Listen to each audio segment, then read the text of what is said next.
right now on 5 on your side at 10. De-escalating gun violence in St. Louis. After a violent start to the weekend, how public safety advocates are bringing their efforts directly to those impacted. There's nowhere we can't go to bring people together and to create a safe space. Tonight, desperately needed humanitarian aid is now crossing into the Gaza Strip as Israel prepares for its next step in its war with Hamas. But first tonight, temperatures soaring above average thanks to the wind and dry air. Why temps got close to 80 today and why I don't think we're done with the 80-degree temperatures in our extended forecast. thank you for joining us. I'm Robert Townsend. Brent Solomon is off tonight. A red flag warning has expired, but strong winds still continue to blow all across the bi-state area. Meteorologist Gary Frank joining us now with our weather first forecast. So Gary, will we see more of the same as we get into Sunday? No, our winds are going to calm down. They're already working their way into that, and it's not affecting the pitch too much here at City Park as things still pretty active there as they work their way to a comeback. We'll have more on that, of course, later on. But, you know, right now you can see the big picture, clouds and rain off to the northeast. As this system has exited and we're working our way into high pressure, we're kind of in the middle of those two systems, and that's what kind of is responsible for our wind picking up. Temperature-wise, though, we haven't fallen all that much. Mid to upper 50s, low 60s in the city. There is cooler air to the north. That will start to settle in a little bit as it helps us drop later on tonight. Our wind speeds are much, much lighter. They are under 10 miles an hour. As a result, they're going to stay calmer overnight. I think we're going to see calmer conditions for at least a day. You know, we've got more wind on the way into early next week. We're going to drop in the mid 40s in the city. A north breeze at 5 to 15 miles an hour is what we'll look at, but I do have more breezy conditions and temperatures in the 80s. As mentioned, it is going to be hot still again this week. What that means for our rain chances as well, and when it really looks like it's going to be fall. Gun violence continues to plague the St. Louis area. Tonight, a 15-year-old is recovering after he was grazed by a bullet overnight. 5 on your side's Diamond Palmer explains what community advocates are doing monthly to help those affected by violent crimes.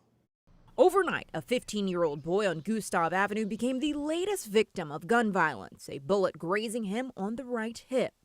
This all happening on the same weekend that the Office of Violence Prevention is hosting their monthly community kickback. The organizers say they want to see more schools and more businesses involved in decreasing the violence in our city. We could probably bring some state resources here. Really, it's about going to these communities and finding out what they need and making sure those people show up. There's hope for our city. That's the message the Office of Violence Prevention in St. Louis spreads monthly. Director Wilford Pinckney and his team at OVP say it's all about meeting people where they're at. On Saturday, the Public Safety Agency came out to Beckett Park in the Lewis Place neighborhood. OVP targets young people with their events and resources for gun safety, housing, and even veterans. It's all a one-stop shop. He says nearly 100 people attend the events each month, with half of them being young people. Pinckney says seeing gun violence affect young people makes his team want to do one thing. We need to keep working harder, that we need to make sure people in those communities, the victims of those incidents, whether they're directly affected or whether they're tangentially affected, know that there's a place that they can go to get help. OVP says their message is simple. There's hope. There's people working to really walk with people and to comfort them and to give them what they need and to help build them up. And I think that's the main message. Diamond Palmer, 5 on your side. The next community kickback will be hosted on November 18th at the O'Fallon Park Rec Center. Now, attendees will receive a free Thanksgiving turkey. Tonight, 3 people are recovering after they were shot just south of downtown. Police say there was a large gathering last night at 3rd and Gratiot. At some point, one of the victims got into an argument over cigarettes. Investigators say when another victim tried to intervene, someone started shooting. All 3 victims were taken to the hospital with minor injuries. Police have not identified any suspects as of tonight. More violence in the city of St. Louis. Right now, police are investigating a woman's death in South City. Officers responding to a shooting on Lindenwood Avenue near Hereford Street just after 11 o'clock this morning. Now, they found the victim, a 40-year-old woman with a gunshot wound. No suspects have been named at this time. In St. Louis County, police are investigating a deadly shooting in Velda City. Officers responded to Glenmore Avenue around 5:30 last night. They found a male victim lying dead in the street. Police say the victim and suspect got into a fight before the shooting. Anyone with any information is asked to call St. Louis County Police. Another fight led to a man's death in Wentzville. Police there responding to a shooting on Evergreen Drive just before 8 last night. Now, the victim had been shot multiple times. He was taken to a hospital where he died. Police arrested the suspect. Police say both got into an argument before the shooting. No charges have been filed as of yet. Now to the ongoing conflict in Israel. Tonight, humanitarian aid successfully passed through the Rafah border crossing into Gaza. 20 trucks crossed into the Strip through the previously bombed border crossing, bringing a lifeline to the nearly 2 million trapped there. They carried medical and food supplies, much needed by the Palestinians. Some say they have to dodge explosions in the streets just to get to basic supplies. I have to go to 6, 7, 8 different markets at times under shelling and during airstrikes to try to secure milk. Shortages are going to kill many, many people. It's absolutely life or death at this point.